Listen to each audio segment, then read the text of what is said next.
Hey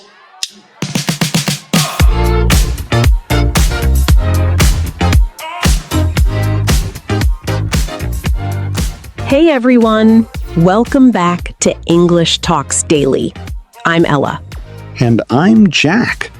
And Ella, why do you look like you're replaying a crime scene in your head right now?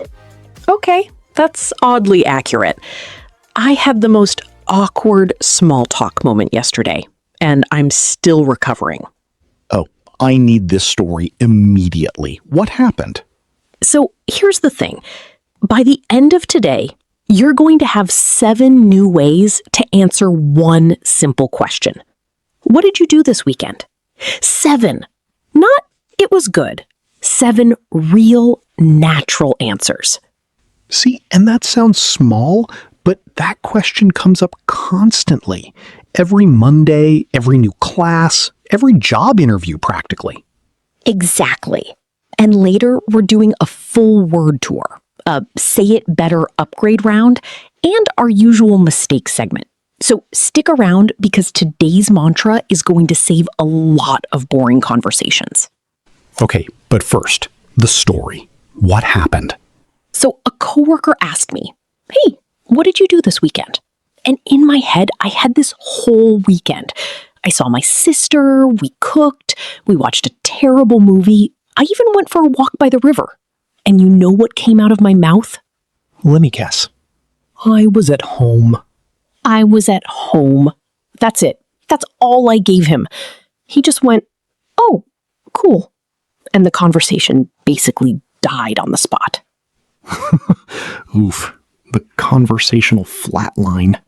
The flat line. And the worst part is, I wasn't even home the whole time. I just panicked and grabbed the easiest sentence. Here's the thing, though. Most learners think the problem is their vocabulary. Like, I don't know enough words. But that's actually not it. Right, it's not a vocabulary problem. It's a reaching problem. You already know the words. You just reach for the flattest one because it's the safest one. Exactly. I was at home is a safe sentence. It's grammatically perfect. It's just empty. It gives the other person nothing to hold on to. And quick note for anyone watching who feels like their English isn't good enough for this episode, you don't need advanced grammar for any of this. Even if you miss a word here and there, just follow the feeling of what we're doing. This is very doable. Totally. So let's talk about why this actually works, before we even get into the phrases. Yes, the reason specific answers work is simple. Specific details give the other person a door to walk through. A vague answer closes the conversation. A specific one opens it. Like a little handle they can grab. A handle, I like that. I was at home, no handle. I finally fixed my bike. Now they can ask, what was wrong with it? How long did it take? Anything. Okay, so here's our mantra for today, and I want everyone to really lock this one in. Give them a handle, not a wall. Say that again for the people in the back. Give them a handle, not a wall. Every time you answer a question about your weekend, ask yourself, is this a handle or a wall? I love that. Okay, let's group these into real categories, because that's honestly the easiest way to remember them. Group 1. Small actions. These are little specific things you did.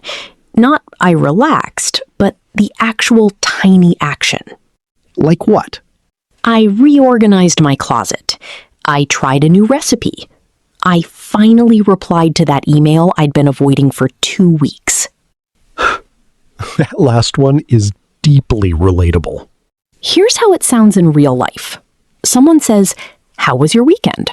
And you go, "Honestly, I finally cleaned out my inbox. It felt amazing." Before and after. Before, it was fine. I was busy. After, I finally caught up on some emails I'd been putting off. Same weekend, completely different door opened. Group 2. Feelings plus a reason. This is my favorite because it's just adding one little because. Right. Instead of, it was good, you say, it was good because. Feeling plus reason. Always together. It was so relaxing because I didn't check my phone once. It was kind of stressful. My sister's flight got delayed. Before, it was okay. After, it was really nice, actually. I just stayed off my phone the whole time. And that's such a real thing. Almost everyone actually enjoys hearing the why more than the event itself. Group 3. A tiny story moment.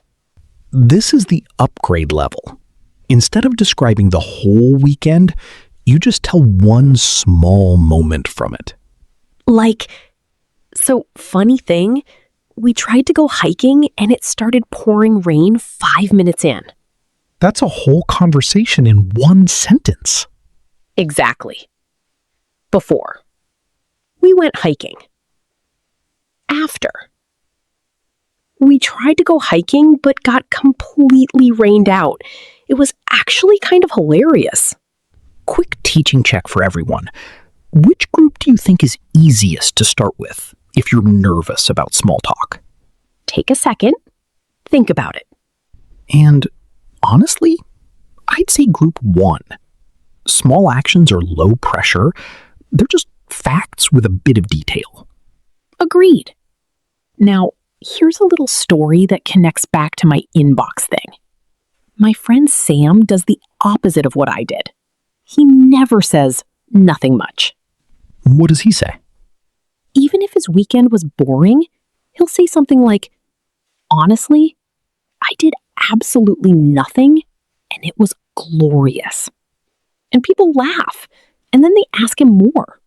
See, that's smart. Because doing nothing is a handle if you describe it with personality. Right. It's not about having an exciting weekend.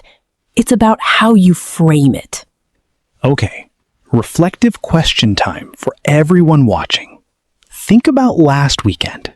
If someone asked you right now, would your answer be a handle or a wall? Genuinely pause and think about that for a second. All right, let's get into mistakes, because there are a few classic ones. Mistake 1. I did nothing special. Corrected? I kept it pretty low-key, mostly just rested. Why it sounds off? Nothing special sounds a little cold, almost dismissive. Mistake 2.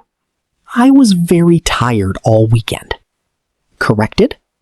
I was pretty wiped out, so I mostly just recharged. Why? Very tired is fine, but it's a dead end. Recharged invites a follow-up. Mistake 3. I go to my friend's house. Corrected?